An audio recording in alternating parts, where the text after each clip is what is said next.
bisa. Saya ngecek hanya baru berapa 10 pertama, jawabannya rata-rata benar. Jadi lumayan ya, kalian udah bisa mengerjakan kasusnya atau soal-soalnya. Ada yang ingin ditanyakan dari terkait dengan case?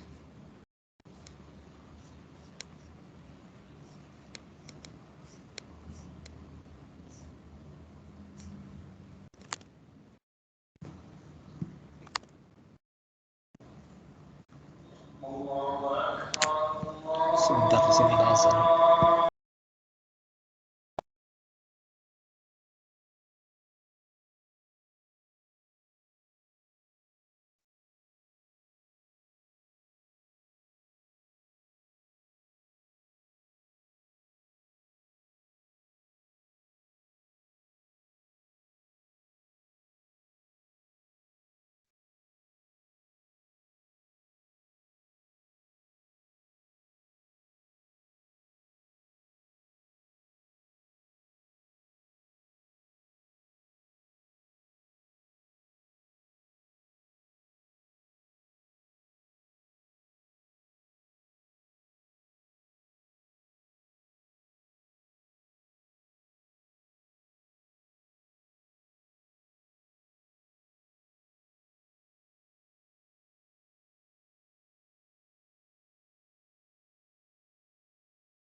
Oke, kita lanjutin lagi. Sorry, barusan ada azan.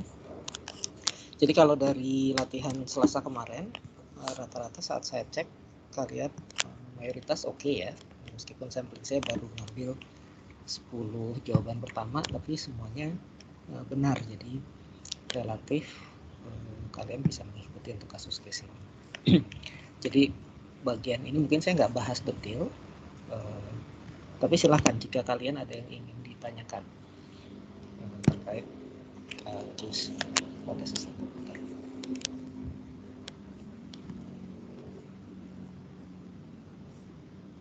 Silahkan.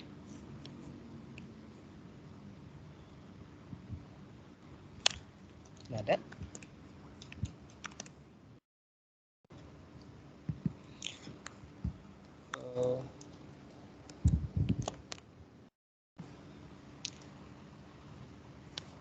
Oke, kalau ini saya lupa apakah minggu lalu kita sudah bahas atau belum.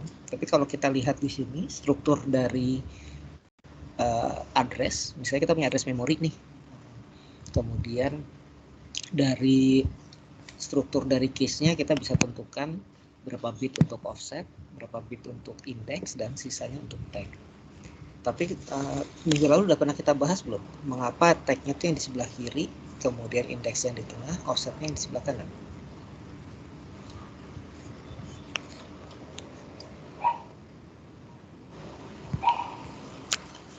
Atau sudah ya ini ya?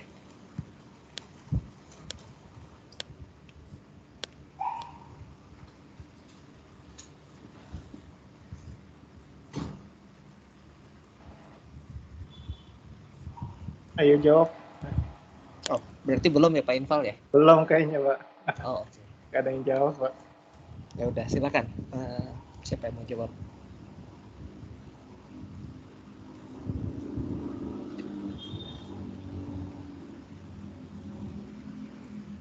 Kenapa nggak dibalik aja gitu? Kenapa nggak tag-nya paling kanan atau tag-nya di tengah, indeksnya di kiri?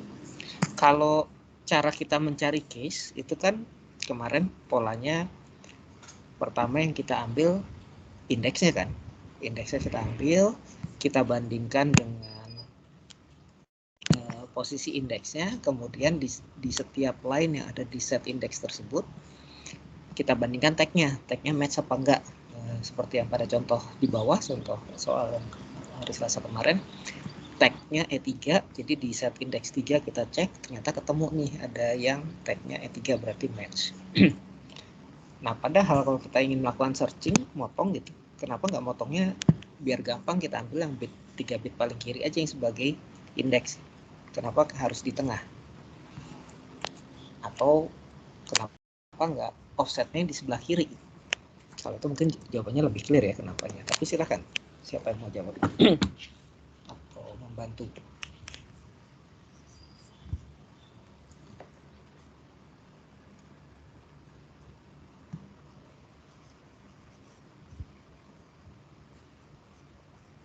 Gimana nih, apa mesti dipanggil? Kenapa offsetnya tidak di kiri? Offset itu kan menentukan alamat blok mana ya Pak? Alamat byte dalam bloknya. Ya byte ya, byte. Byte ya. Gimana, saya coba panggil aja ya, random. Oh ya silakan. Ya boleh Pak. Kalau menurut saya offset kenapa di kanan? Iya Pak, soalnya tadi. Ya. Offset di kanan biar kalau misalnya memorinya kontigu, bloknya benar gitu Pak susunannya. Oke, benar ya. Jadi supaya kalau kita aksesnya kontigu, aksesnya berurutan, itu langsung masuk ke satu blok yang sama. Sehingga contohnya pas kita iterasi nih kemarin, iterasi membaca dalam satu baris, matriks dalam satu baris, setiap elemennya otomatis langsung 4 elemen, 8 nilai langsung dibaca, sehingga pada saat kita mengambil nilai berikutnya sudah ada di case. Karena yang bersebelahannya ada di, karena alamat yang bersebelahan itu adalah di bit paling kanan. Kalau tadi kenapa nggak tag-nya di tengah? Itu bisa sekalian jawab, Amar. Kalau tag di tengah Saya kurang tahu sih Pak. Oh, oke. Ya, nggak apa-apa. Yang lain ada yang mau bantu coba jawab? Mengapa? Nah, jadi kalau offset udah jelas harus di kanan supaya alamat yang berurutan yang kontiguo itu berada dalam satu blok yang sama. Nah, sekarang tag-nya nih, kenapa tag-nya nggak di tengah? Kenapa yang di tengah justru indeks? Padahal kalau kita mau ngambil sekian bit indeks di tengah kan jadi agak repot ya. Kita hitung dulu posisi offsetnya berapa bit, setelah itu baru kita hitung berapa bit buat indeks, itu yang kita ambil buat menentukan set indeksnya. Siapa yang mau membantu?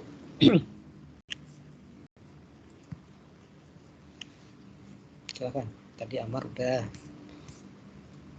Ini kalau di MS Team curangnya alfabetik sih, yang di atas semuanya A ya. Saya coba random com akan aja.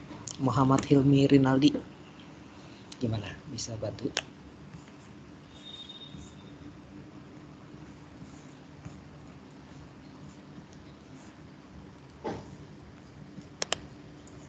Monitor kah Muhammad Hilmi?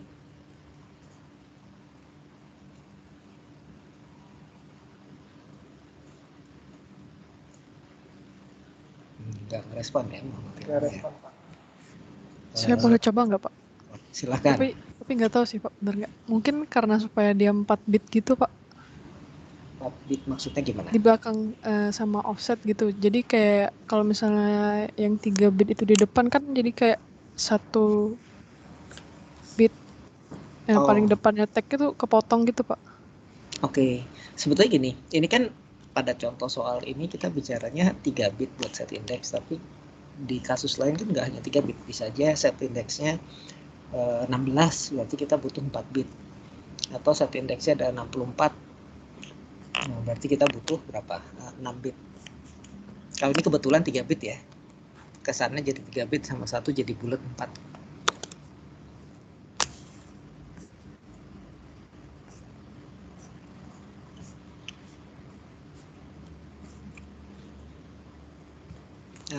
Oke, ada lagi yang mau lain. coba? Makasih Maria ada. Ya, Aku Bayu. mau coba. Kalau menurut aku, kenapa cache index-nya itu di tengah, enggak di paling kiri? Karena kalau misalkan cache index di paling kiri itu, nanti si cache-nya tuh kepakainya tuh nggak merata gitu, Pak. Iya. Jadi kalau kan cache index-nya di tengah tuh kan nanti yang berdekatan setelah yang blok line satu ke yang lainnya itu, atau ke set satu ke set lainnya tuh dia bakal merata gitu, Pak. Gimana ya? Betul. Jawabannya saya nangkap dan benar ya. Mungkin tadi kalimatnya buat kawan-kawan ada yang kurang jelas. Jadi ceritanya gini, kalau misalnya kita ambil set indeksnya itu di paling kiri, maka satu blok alamat yang besar ini akan jatuhnya ke set indeks yang sama. Padahal kan kalau kita punya program tuh punya locality. Dia cenderung mengakses alamat yang berdekatan dalam waktu yang berdekatan. Kalau locality-nya itu misalnya, katakanlah di sini kita bicara set indeksnya 3 bit. Berarti kan kita punya 12 kurang 3. Kita punya 9 bit yang di luar set index kan. Kalau misalnya set indeksnya sama di sini berarti yang prefiksnya 110 di belakangnya itu sebanyak 2 pangkat 9 berapa tuh 512 itu akan masuk ke indeks yang sama. Akibatnya semua yang diakses yang berdekatan tadi akan harus disimpan di set indeks yang sama, yang akan rebutan yang cuma ada 4 set, ada 4 line per setnya, semuanya berusaha masuk di set indeks misalnya 110 tadi berapa? 6 ya. Padahal kita punya set indeks yang lain yang available dari 0 sampai 5 dan 7 itu nggak dipakai gitu karena semuanya harus disimpannya ke lokasi indeks yang sama. Jadi mulai dari alamat 110, 0000 sampai 110, 11111 larinya ke set indeks yang sama. Jadi tidak merata tadi yang disampaikan oleh.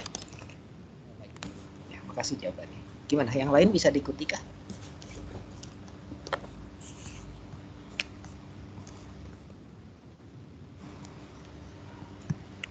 Gimana? Itu ada respon? Tapi karena jawaban kemarin saya optimis ya, berarti sebetulnya kalian ngerti nih, cuma kurang interaktif aja atau malu-malu ya mau menjawab ya. Oke, ada yang mau ditanyakan terkait latihan soal kemarin?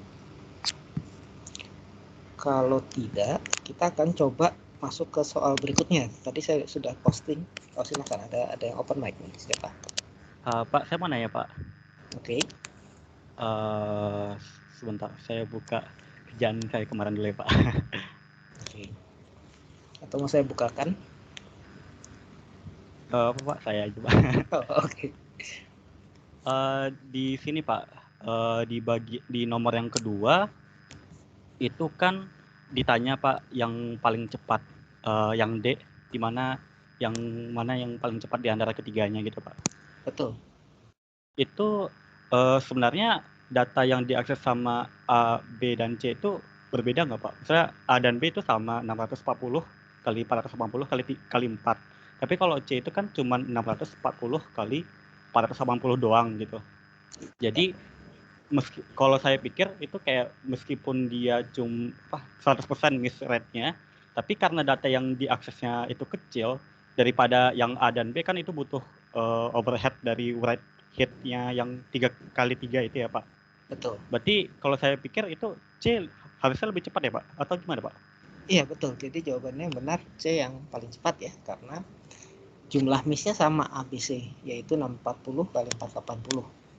Tapi jumlah yang hit-nya yang C nggak ada, yang A dan B ada tambahan 3 kali 640 kali 480. Jadi justru yang A dan B karena dia operasinya per karakter, logikanya dia akan lebih lambat. Meskipun kalau kita hanya melihat miss rate-nya kesannya C-nya 100%. Jadi benar ya, lebih cepat C. Oke Pak, berarti cache itu bisa langsung transfer memori dalam langsung satu blok gitu ya Pak, daripada satu byte itu? Ya, sifat dari cache memang pada saat kita membaca 1 byte yang diambil 1 blok. Oke, berarti kayak AB itu dia nulisnya satu-satu gitu Pak, R dulu, terus baru G dulu, baru B dulu, baru A dulu. Tapi kalau yang yang C itu dia langsung RGB A-nya itu langsung 0 semua gitu Pak. Betul.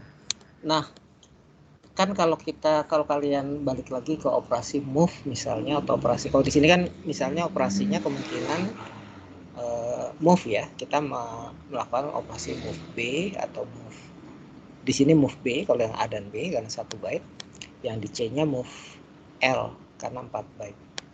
Nah, ketika kita bilang move B ke sebuah address memori, maka bisa jadi operasinya transfer datanya ya memang hanya 1 byte, meskipun traffic dari CPU ke cache itu bisa dilakukan dalam satu line juga, tapi yang ditimpa hanya 1 byte.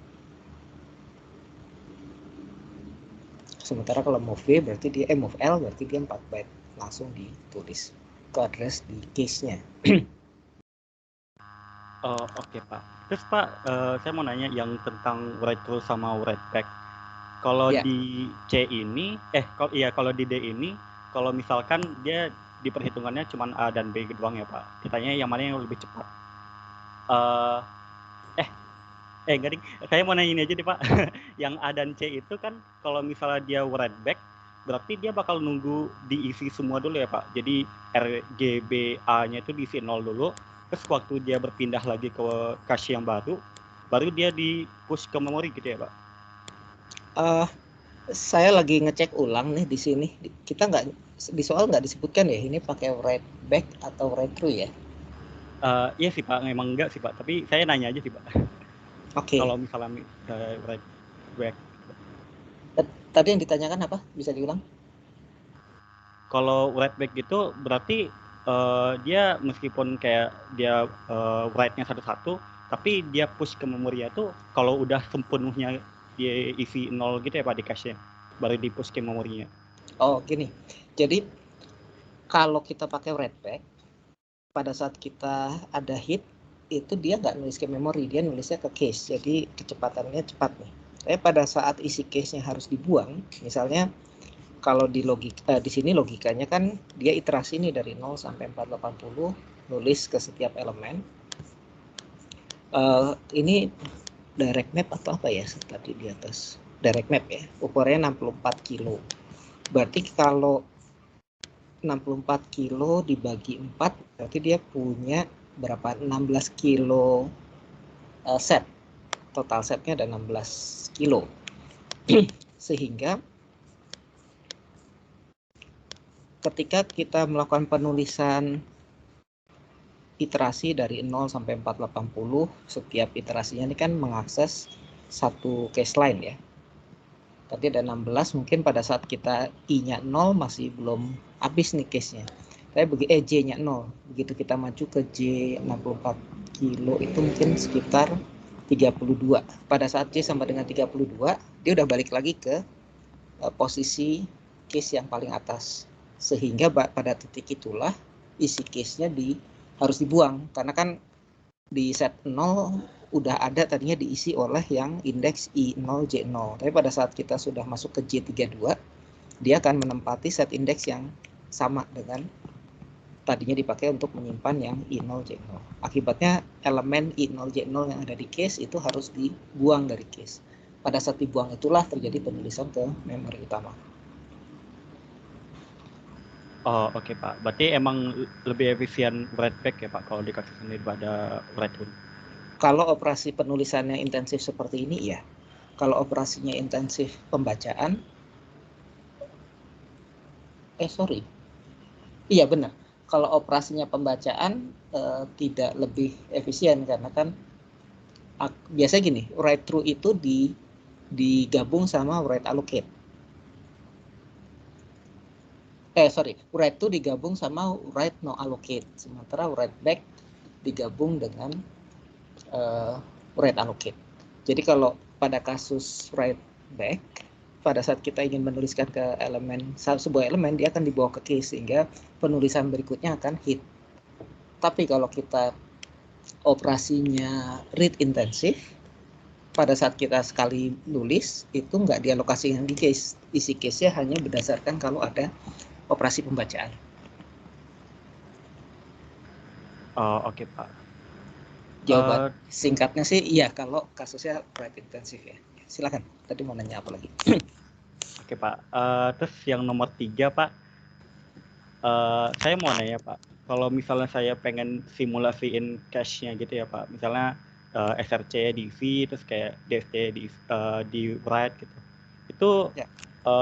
kan kita harus tahu address yang dipakai sama si itu ya Pak, address bit yang dipakai sama si mesinnya. Ya. Itu cara kita tahunya gimana ya Pak? Maksudnya apakah saya ambil asumsi aja karena ini kan areanya cuma dari alamat 0 sampai 127 ya Pak.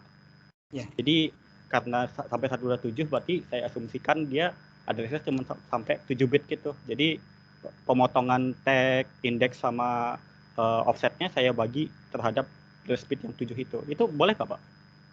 Bisa kalau untuk simulasinya ya. Maksudnya kan concern kita lebih ke ukuran datanya. Sehingga ketika ukuran datanya itu muat dalam sekian bit address, perilaku di case-nya akan sama. Jadi bisa aja sih kamu simulasikannya dengan asumsi 7 bit misalnya. Oh, oke Pak. Baik deh Pak. Kasih Pak. Nah, tadi misalnya kita mengasumsikan di alamat 0. Tapi kalau memang akses datanya lebih besar dari ukuran case, asumsi awal ini hanya dipakai untuk analisis sih. Kalaupun kita ganti alamatnya bukan 0 tapi 16 atau 1024, hasilnya kira-kira akan sama gitu karena kan kalau kita lihat dari struktur sebuah case, misalnya di sini struktur case-nya tadi disebutnya apa? Direct map, kemudian block size 16. Ya, artinya kan setiap kelipatan 16 itu kan pindah ke set indeks berikutnya. Dan ketika ukuran case-nya hanya 32, berarti kita jelas punya 2 set aja. Kemungkinan sebuah address dari array ini masuk set 0 atau set 1 pasti akan sama gitu. Kalau kita mengasumsikan yang 0 masuk ke set 0, berarti yang 01 itu masuk ke set berikutnya. 02 masuk ke set 0 lagi. 03 masuk ke set 1. Tapi kalau kita balik yang 00 itu di set 1, ya cuma cuma ininya saja yang berbeda, apa tukeran tempat aja, tapi secara analisis nanti hasilnya akan sama. Ya mungkin jawaban ini memang akan beda ya, mana yang miss mana hit, karena sama aja ya, sama, karena dia juga sebetulnya dua set yang berbeda dalam kasus ini. Oke. Yang lain ada yang mau ditanyakan? Ini kuliah hanya sampai jam 4 ya, karena jam 4 kan ada asisten yang kasih. Silakan, tadi ada yang mau bicara? Ya Pak, izin tanya Pak. Itu tadi mengenai yang right back sama right through itu ngaruhnya kan kecepatannya, tapi kalau ke miss hit-nya sama ya Pak? Beda, karena kalau right back pasangannya kan right no allocate. Jadinya pada saat kita, jadi kalau soal yang tadi saya sebutnya sebagai right back, dia akan miss.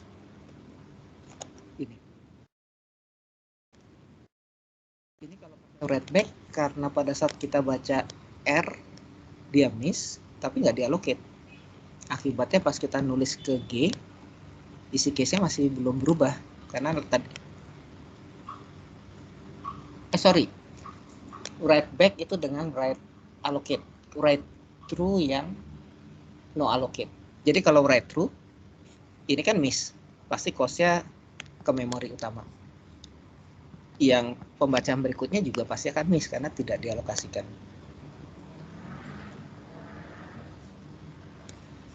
Yep. Tukar-tukar sih dari tadi. Red. Harusnya right through itu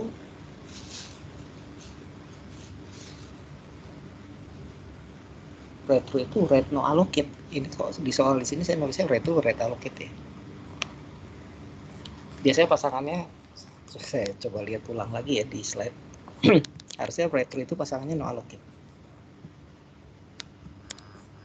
Nah iya Pak, kemarin tuh waktu saya kerjain ini kenapa waktu itu pasangannya right allocate ya Pak? Iya betul. Berarti memang supaya dia kebaca ke case. Tapi memang tidak normal ya soalnya ya. Ini sebetulnya soal ini saya ambil dari buku textbooknya. Ini kan saya cut and paste langsung. Kalian bisa lihat ragam soal lain di sana.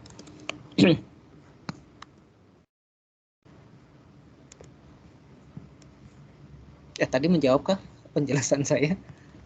Lumayan Pak. Berarti kalau misalkan soalnya itu right through, terus right no allocate, terus nggak ada read, adanya right semua. Berarti kan kayak nggak miss, nggak hit, dan nggak nulis ke caci sama sekali kan, berarti kayak terus miss rate-nya itu berapa berarti? Kayak 0/0 gitu. Oh bukan, jadi karena right through kan cost-nya sama dengan miss sih sebetulnya. Jadi kita sebutnya miss terus. Kalau dari sisi dari sisi makna yang disebut miss kan kalau kita cost-nya membutuhkan akses ke memori. Hit itu kalau akses ke case. Nah pada kasus right through, right no allocate, semua penulisan pasti dilakukan ke memori. Jadi dia miss terus 100%. Nggak ada pembacaan. Oke Pak. Oke, ada pertanyaan atau komentar lain? Kita sekarang coba lihat yang soal berikutnya, tapi soal ini harusnya jauh lebih, bukan jauh lebih ya, kalian bisa jawab juga kan ya, langsung aja ya kita coba jawab. Ini soalnya adalah ada tabel, ada sejumlah case, ada berapa? Ada 6 case di sini, di mana M itu adalah ukuran case, M itu adalah jumlah address fisiknya 32 bit, kemudian C adalah ukuran case-nya, B adalah block size-nya, jumlah bit-nya.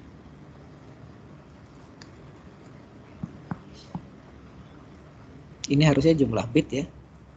E adalah jumlah line per set. Yang ditanyakan adalah, B ini adalah jumlah block size dalam byte, sorry. Soalnya. Pak. Bapak share-screen apa sekarang Pak? Soalnya ini masih ditranspose tadi Pak. Oh gitu. Saya pikir saya pindah halaman itu otomatis ter-share. Saya stop dulu sebentar.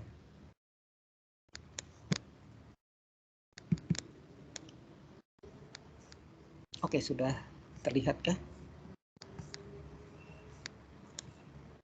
Udah, Pak. Sudah, Pak. Nah, sekarang ini mengisi tabel, di mana tabel ini M adalah address fisik 32, kemudian C itu adalah ukuran case dalam byte, kemudian B adalah ukuran blok dalam byte juga, kemudian E adalah jumlah lines per set. Yang ditanya isilah S, T, S, dan B. Ini bisa semua ya. S ini apa? S adalah jumlah case setnya. Case setnya, jumlah setnya. Untuk case 1 jumlah setnya ada berapa?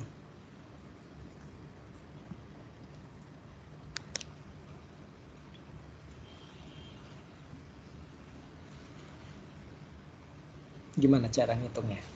Satu yang C dibagi B bukan? C dibagi B. C dibagi B itu Oh, sama kita sama E juga. betul. Kan C dibagi B kita dapat jumlah bloknya total. Sementara per setnya ada jumlah lines-nya ya. C dibagi B dapat jumlah lines, tapi karena ada sejumlah lines per set, ada E lines per set, berarti harus kita bagi lagi dengan E.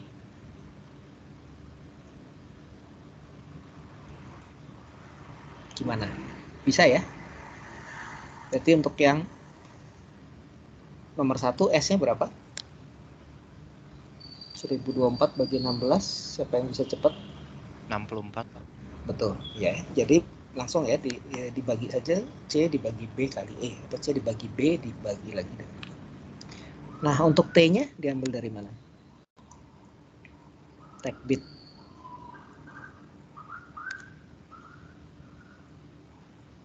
Cari indeks setnya dulu ya, Pak. Indeks setnya betul. Tadi di sini dapatnya berapa? 64 butuh berapa bit? 6 bit. 6 bit. Kemudian apalagi yang berpengaruh? Offsetnya Block size-nya ya, offsetnya. Offsetnya butuh berapa bit? 2 bit. 2 bit. Berarti tinggal berapa? 2 bit tambah 6, 8. Jadi tag-nya butuh berapa bit?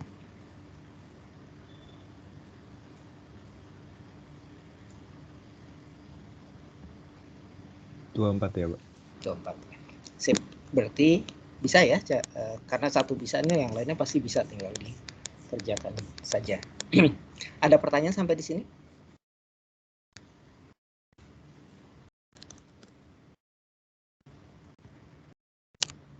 Oke ya, kita lanjut lagi aja soal nomor 2. Soal nomor 2 ini ceritanya ada aplikasi voting akan dijalankan pada mesin komputer. Case-nya ukurannya 1024, dia direct map menggunakan block size-nya ukurannya 64. Ini kalau di Orcom kalian harus cepat atau hafalan aja ya, 2 pangkat, karena 64, 2 pangkat 6, 2 pangkat 8 itu 256, 2 pangkat 9, 512, 2 pangkat 10, 1 kilo, 2 pangkat 20, 1 mega, 2 pangkat 30, 1 giga. Jadi cepat nanti pada saat itu bagi-bagi. Oke, ukuran case-nya 1024, block size-nya 64. Ini akan dijalankan untuk voting dengan 7 kandidat, sehingga struktur programnya, ini program sederhana ya, jadi kita punya struktur votes. Untuk nilai votes yang didapatkan masing kandidat disimpan dengan array of integer yang ukurannya 7, kemudian ada 1 byte lagi untuk 1 nilai integer lagi untuk menyimpan validnya. Kemudian ini disimpan pada vote array yang ukurannya 16 kali 16. Kemudian ada ada variabel I, J, dan K untuk iterasi di bawah. Nah, dalam contoh soal ini, ukuran integer 4 byte standar, vote array diasumsikan di alamat memori 0, ukuran case-nya 0, case awalnya isinya kosong. Kemudian yang kita perhitungkan hanya akses ke memori, karena variabel I, J, dan K ini diasumsikan disimpannya di register.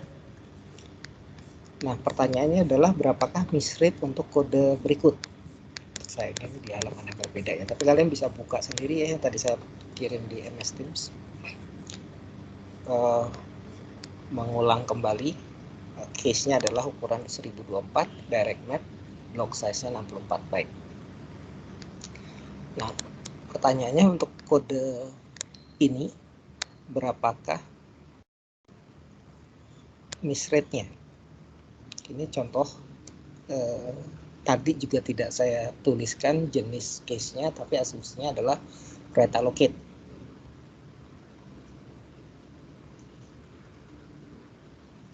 Gimana? Bisa coba langsung jawab? Silakan. Yang atas itu kan 2, Pak. Yang atas setengah ya, Pak. 1 miss tiap 2 kali ngelakuin nulis ke CC. Oke. Ini kan yang perlu kita perhatikan di sini struktur vote-nya ya. Struktur ini menempati berapa byte? 4 dikali 8. 4 kali 8 berarti 32 32 byte. Kemudian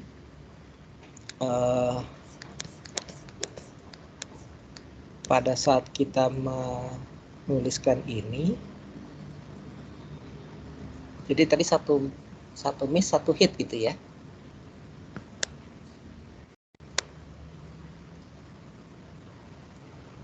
Bener nggak? Ya, 1 miss 1 hit. Berarti miss rate-nya 1/2 gitu. Ya. Yang lain sepakat? Sepakat, Pak. Oke, yang bawahnya?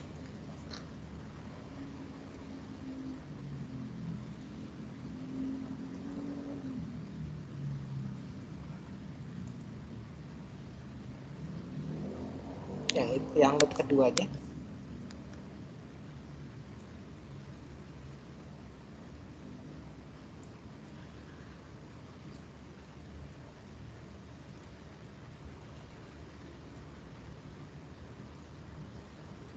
Sepertujuh bukan, Pak? Sepertujuh ya, karena di sini setiap satu blok pas K0 dia miss, K1 sampai K7-nya hit. Sepertujuh benar. Total miss. Silakan.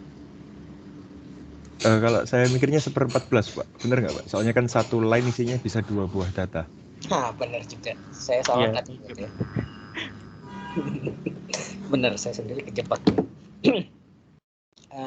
Betul ya, pada saat kita masih di J0 dan J1, dia masih di case line yang sama. Jadi yang miss cuma di J0 K0, kemudian yang K1 sampai 7 dan J1 K0 sampai 7 dia hit 1/14.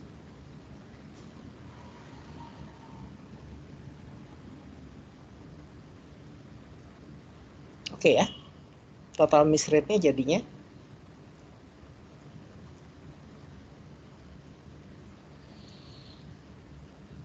1/24, Pak. Kali ini kan, Pak. Iya, Pak. Bentar, memang kenapa dikali? Ditambah aja ya, Pak? Ditambah benar, tapi kalau ditambah berapa sih? Setengah tambah Kayaknya harus dihitung semuanya deh, Pak. Kayak yang atas itu total 256, terus 128-nya miss, terus yang bawah berapa, terus baru dijumlah, baru dibagi lagi. Iya benar. Oke ya, ternyata saya belum ngerjain juga sih. Jadi tadi pas bilang benar masih belum saya koreksi pikir lagi.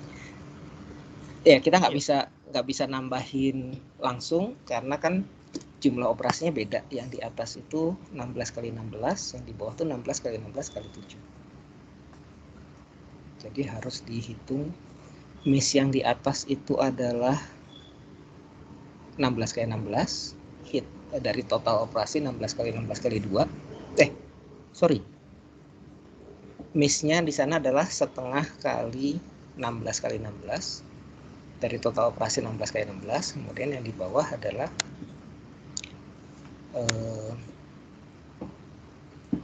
ya intinya harus dihitung ya. Ada yang udah berhasil ngitung? Pak, saya mau nanya, Pak.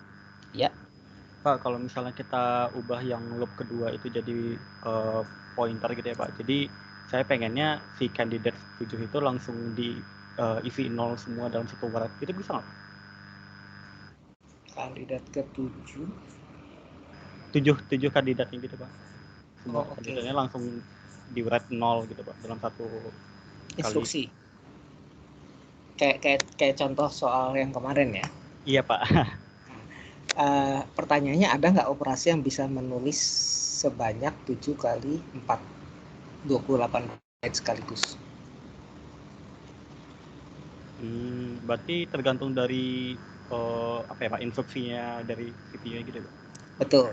Jadi kan kalau di contoh sebelumnya kan kita nulisnya 1 byte dibandingkan dengan 4 byte. 4 byte sebagai integer. Kita bisa nulis sebagai long 8 byte dalam sekali tulis. Jadi kalau di contoh, kalau ngikutin cara sebelumnya supaya kita bisa nulis kandidat ini dalam sekali tembak, kita bisa pakai struktur data long. Ini kita casting jadi long sehingga pas kita nulis langsung ditimpa 2 buah nilai. Tapi bahayanya adalah karena K-nya ganjil, pada saat K sama dengan 6 dia langsung nimpa yang validnya juga dengan 0. Tapi justru sebetulnya nggak apa-apa ya, karena kita juga mau inisialisasi nih. Jadi Iya Pak. itu Jadi itu bisa. sebenarnya bisa digabung aja nggak Pak? Jadi satu ya double gitu aja. Langsung Iya. nol. Sebanyak 4 kali ya dengan Iya cara. Pak. Bisa. Dan kalau pakai prosesor yang modern kan sekarang ada yang namanya instruksi AVX 512. Nah, AVX 512 itu artinya dia menulis satu kali instruksi 512 bit dibagi 8 tuh. Berapa itu jadinya? 32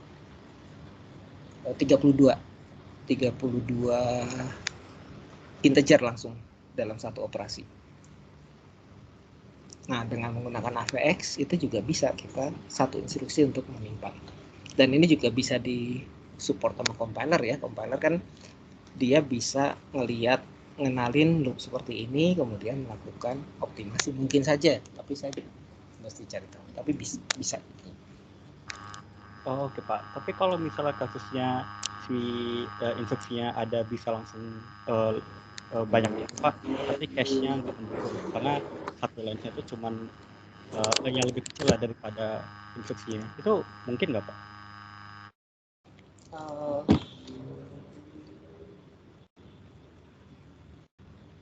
Itu saya belum bisa jawab. Jadi kalau kita butuh supply data yang lebih besar dari cache line, itu apakah transfer dari memori ke CPU-nya langsung sekaligus sejumlah cache line? Itu kan pertanyaan jadi ke sana ya. Selama ini traffic ke memori itu dilakukan dalam unit yang namanya cache block atau cache line, sekali baca. Tapi pada saat kita butuh beberapa cache line sekaligus, apakah itu dalam satu tarik atau beberapa kali akses memori, itu mesti sama-sama kita cari tahu. Saya belum bisa jawab sih. Atau mungkin Pak Infal atau Pak Rahmat bisa bantu. Teman-teman yang lain juga boleh.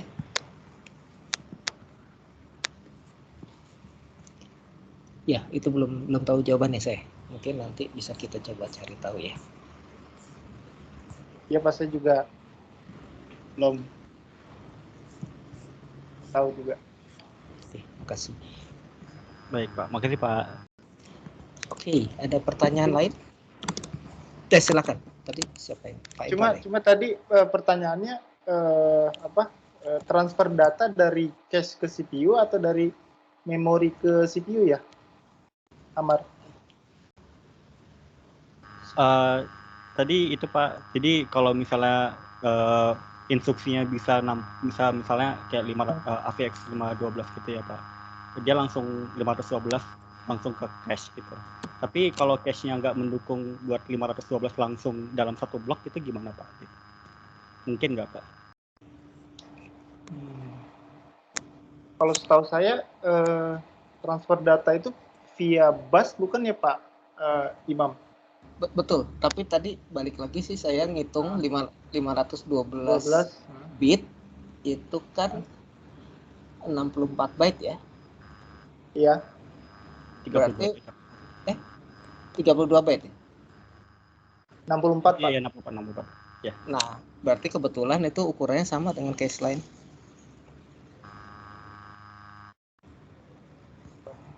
Saya kurang tahu, saya ada pengalaman bikin bus tapi mengenai case line Bang. Tapi ya, jadi balik lagi ke kasus yang AVX ini, pertanyaan tadi jadi nggak masalah ya, karena memang case line yang di Core i7 misalnya dia 64 byte, kemudian AVX juga tarikannya 512 bit 64 byte juga masih satu case line. Tapi kalau nanti misalnya ada instruksi yang lebih besar dari 512 AVX 1024 mungkin, apakah case line-nya jadi desainnya case line-nya jadi 128 atau gimana, itu mungkin belum tahu jawabannya ya, masih kita cari tahu.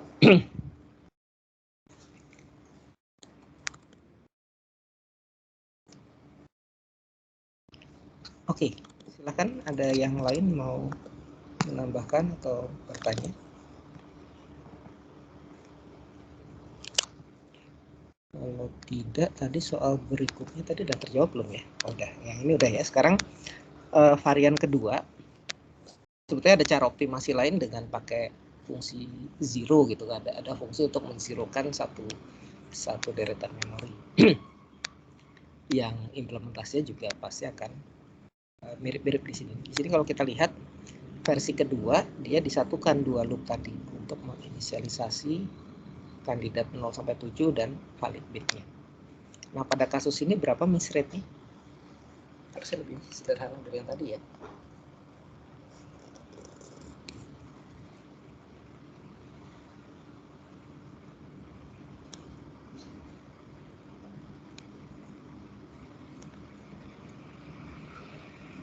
Super 16, Pak. Betul, super 16 ya, karena setiap satu kali akses kandidat 0, dia langsung membaca 7 kandidat dan 1 valid 8 untuk satu setnya, dan karena bisa dua baris per case line, jadi 16, tapi super 16 jawabannya. Dan pasti harusnya yang B ini pastinya lebih baik dari yang A. Ya, makasih Maria.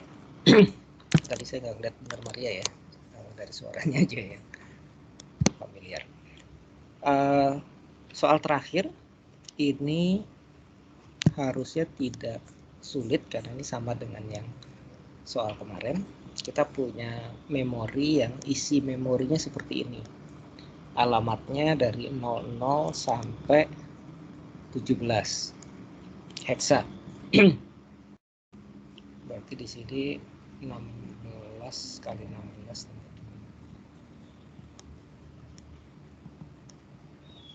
Oh, ini nyusunnya satu row-nya cuma 6 ya. 6 kali 24. Jadi di sini totalnya 24 byte. Kemudian ada program yang akan membaca memori dengan urutan seperti ini, 09, 10, 0C, 11, 07. Kemudian kalau tadi kan kalian diberikan isi case, disuruh menentukan apakah itu miss atau hit. Kalau dalam kasus ini dibalik, ada akses memori dengan urutan tertentu, kemudian diminta mengisi case-nya di akhir eksekusi, sama menghitung hit dan miss-nya.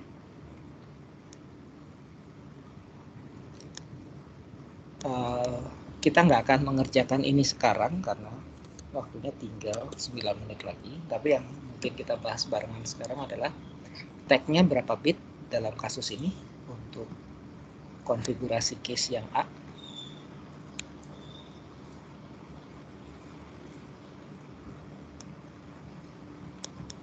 Kita lihat lagi di sini alamatnya menggunakan 2 buah heksa, berarti 1 byte, atau di sini 8 bit berarti ya. Meskipun di sini hanya pakai 1 bit paling kiri, jadi dia bukan 8 bit juga, dia hanya 5 bit. Kalau di sini 5 bit sebenarnya. Karena kan dari 0 sampai 1 dan di sini 4 bit ya. Alamatnya hanya 5 bit. Meskipun direpresentasikan di sini 8 bit. Kita boleh nganggap 8 bit juga. Kemudian case-nya ukurannya hanya 1 bit untuk block offset, berarti di sini 2 byte. Ada 2 set, ada 2 line per set. Pertanyaannya tag-nya berapa bit kalau misalnya kita bilang address-nya 5 bit.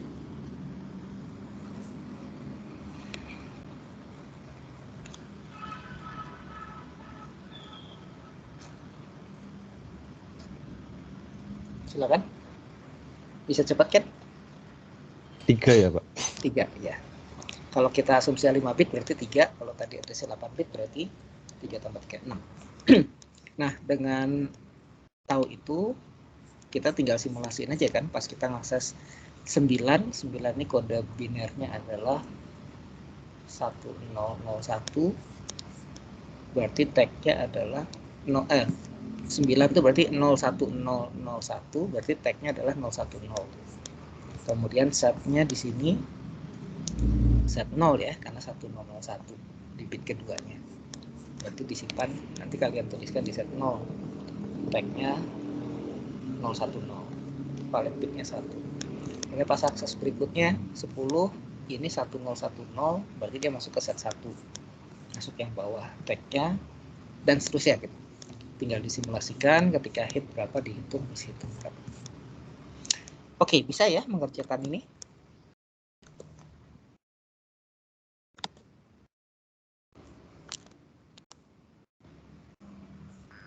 Pak mau nanya Pak.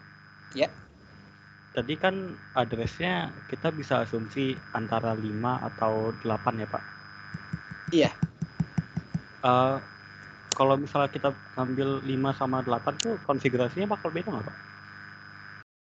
Nilai yang ditulis di tag-nya ada awalan 0 aja sih jadinya.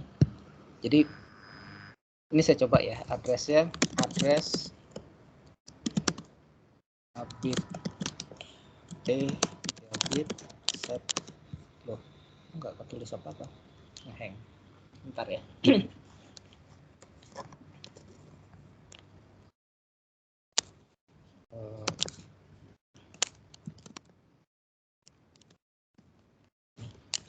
Kalau yang address 8 bit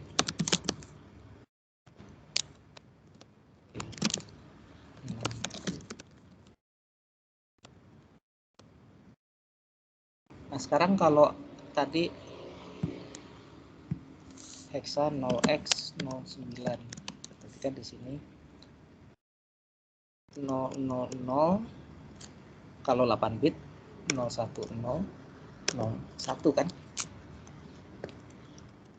hexa 0x10 itu 000 010 dan seterusnya gitu ya ketika kita tulis. Kalau kita asumsi 5 bit kan tinggal 0 di 30 di depannya kita hilangkan. Sehingga pada saat 0 hexa 9 kita akses, tag yang ini setnya set 0 kan, berarti setnya set 0, kita masuk ke tag yang kita isikan tagnya di set 0, dimana nilainya adalah 010. Kemudian pada saat kita akses 10, di sini masuk ke set 1, tagnya adalah 010 juga. Jadi di sini. Nah, tadi pertanyaan apakah konfigurasinya beda? Bedanya hanya di kalau kita pakai 8 bit, berarti kan ada ekstra 000 di depannya di sini. Ada 000. Ini di sana sih. Oh, oke Pak. Paham Pak. Berarti yang penting offset sama setnya benar Pak.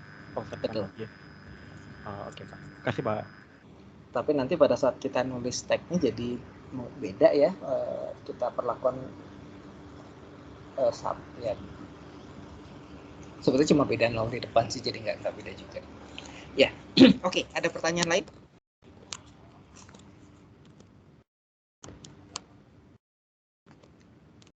Yang di bawahnya soalnya mirip, tapi konfigurasinya beda. Di sini kita pakai direct map, sehingga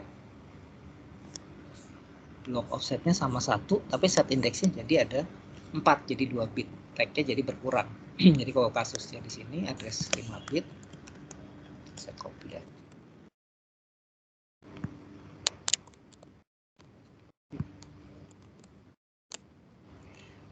Yang berbeda adalah set indeksnya jadi pakai 2 bit. Di sini tag-nya berkurang 1 bit. Ini kita simulasikan. Nah, logikanya sih seharusnya yang atas akan lebih baik dibandingkan yang bawah, tapi bisa jadi sama performance. Nanti saya belum ngerjain juga, jadi silakan kalian coba simulasikan mana yang lebih baik antara direct map dan two-way associative. Two-way set associative.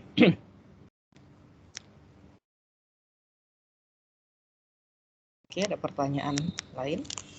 Saya posting soal latihan berikutnya di sini, tapi tidak dibahas sekarang. Ini soal untuk struktur. Kan kita belum latihan struktur juga ya, nanti untuk hari Selasa akan saya siapkan latihannya lagi untuk kita diskusikan lagi di minggu depan.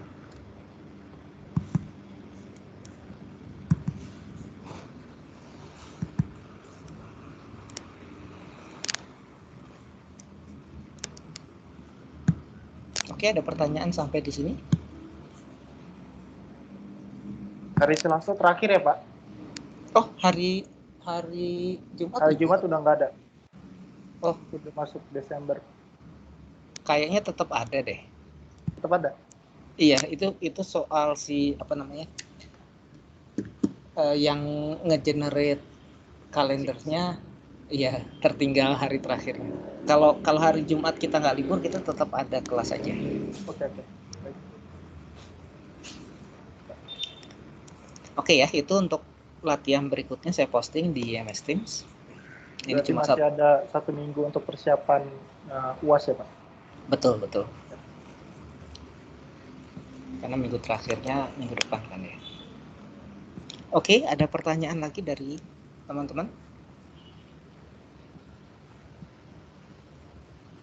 Kalau tidak, silakan bergabung ke sesi yang dengan asisten. Linknya sudah dikirim via email, ada di MS Teams juga. Yang tugas yang terakhirnya harusnya yang paling menarik ya. Jadi kalian punya seminggu juga untuk mengerjakan 10 UAS. Oke, kita cukupkan pertemuan hari ini. Selamat sore. Sore. Terima kasih Pak. Terima kasih, Pak. Pak, saya mau konfirmasi, Pak. Boleh nggak, Pak? Yang Silakan.